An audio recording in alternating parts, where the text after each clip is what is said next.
नमस्कार, आप news diary देख रहे हैं। अगर आप भी पंचायत चुनाव में अपना किस्मत आजमाना चाहते हैं तो ये वीडियो आपके लिए खास होने वाली है। बिहार पंचायत चुनाव 2026 में आरक्षण रोस्टर में बड़ा बदलाव होगा। बिहार पंचायती राज अधिनियम 2006 के अनुसार हर 2 टर्म के बाद आरक्षण का चक्र बदलेगा। अब 2026 में नया रोस्टर लागू होगा, जिसमें कई पंचायतों के मुखिया, सरपंच, पंचायत समिति सदस्य, जिला परिषद के सदस्य, वार्ड सदस्य, पंचों जैसे पदों की आरक्षण में बदलाव होगा। जहां पहले किसी खास कैटेगरी के सीट आरक्षित थी, वहां अब सामान्य या दूसरे कैटेगरी में जा सकती है। आरक्षण कैसे तय होगा? 2011 की जनगणना के आंकड़ों के आधार पर तय होना है। चूंकि 2021 के जनगणना के आंकड़े अभी उपलब्ध नहीं है। वहीं SC/ST के लिए आरक्षण का जो क्राइटेरिया है वो प्रखंड या पंचायत में उनकी आबादी के अनुपात में होगा। वहीं EBC के लिए लगभग 20% सीटें रिजर्व रहेगी। वहीं महिलाओं के लिए 50% आरक्षण का कैटेगरी रहेगा। ये कुल कैटेगरी को मिलाकर रहेगा। कुल आरक्षण की सीमा 50% रहेगी। वहीं राज्य निर्वाचन आयोग ने स्पष्ट किया है कि चुनाव 26 दिसंबर से पहले करा लिया जाएगा। संभवतः अप्रैल या जुलाई मंथ के बीच में होगा। नया आरक्षण रोस्टर समय पर लागू कर दिया जाएगा। इस बार पहली बार मल्टी पोस्ट EVM से वोटिंग होगी। विस्तृत रोस्टर अभी फाइनल नहीं हुआ है। यह चुनाव से पहले जिला स्तर पर होगा। मल्टी पोस्ट EVM एक विशेष प्रकार की इलेक्ट्रॉनिक मशीन है जो एक साथ कई पदों पर मतदान कराया जाता है, मतलब करा सकती है। EVM सामान्य EVM जैसे लोकसभा या विधानसभा चुनाव में इस्तेमाल होने वाली होती है। एक मशीन से एक पद के लिए वोट डाला जाता है। लेकिन मल्टी पोस्ट EVM एक कंट्रोल यूनिट होता है। कई बैलेट यूनिट उसमें होता है। पंचायत चुनाव में आमतौर पर 6 बैलेट यूनिट है। इसे मतदाता एक ही जगह बैठकर सभी पदों के लिए अलग अलग बैलेट यूनिट पर वोट डाल सकेंगे।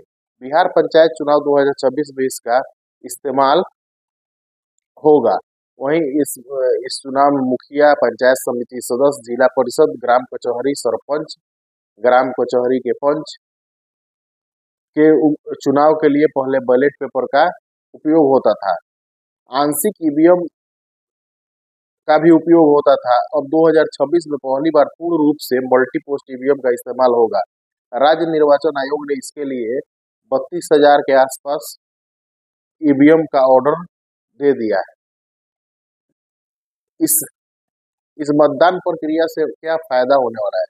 मतदान प्रक्रिया में तेजी आएगा, मतगणना तेज होगी, वहीं पर पारदर्शिता बढ़ेगी, धांधली का संभावना कम रहेगा और खर्च भी कम लगेंगे।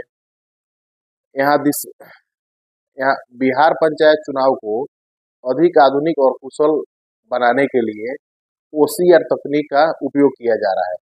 बिहार चुनाव में आखिर OCR तकनीक का उपयोग क्यों किया जा रहा है? OCR का मतलब हुआ ऑप्टिकल कैरेक्टर रिकॉग्नाइजेशन।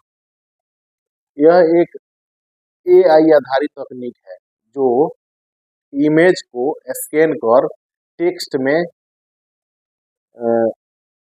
संख्याओं में पहचान कर उन्हें डिजिटल टेक्स्ट में बदल देता है।